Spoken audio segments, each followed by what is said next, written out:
Maaga nga akong naghanda ngayon para sa PETA o performance task ng anak ko para sa school.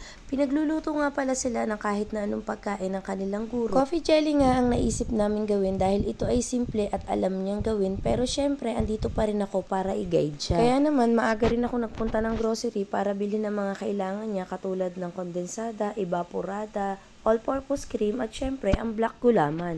Habang ginagawa nga namin tong video na ito ay mas marami pa siyang idea kaysa sa akin, kaya nga lang ay limited ang aming oras. Sa pagluluto lang naman ng black gulaman o coffee jelly ay simpleng-simple lang naman. Magpapainit ka lang ng tubig at pag kumulo na ilalagay mo na yung black gulaman at syempre wag mong titigilang haluin para hindi magbuo-buo. Naglagay nga lang din ako dyan ng 2 kutsarang black coffee at hindi ko na nga yan lalagyan ng asukal dahil yung kondensadang ilalagay ko ay matamis na nga, para hindi naman masyadong nakakaumay. Sabi nga ng anak ko, lahat daw ay kailangang i-video dahil ipapasa nga daw nila yan at ipatitikim sa lahat ng mga teacher, kaya daw kailangan daw niyang galingan at para maganda daw ang kanyang grade. Pagkatapos nga naming maluto ang gulaman ay inilagay na rin namin sa ref para mas mabilis tumigas. Enjoy na enjoy nga itong batang ito sa kanyang ginagawa dahil pati daw ang pag-slice ng gulaman ay cubes daw ang kanyang gagawin. Hinahayaan ko nga lang siya dito at sinabihan ko na lang siya na mag-ingat siya sa paghawak ng kutsilyo at baka siya ay masugatan. Matapos nga niyang ma-slice ang gulaman ay ito at hahalu-haluin na niya ang mga ingredients para sa coffee jelly. Simpleng-simple lang naman yan. Nilagay niya lang yung kondensada, evaporada at all-purpose cream at yan na,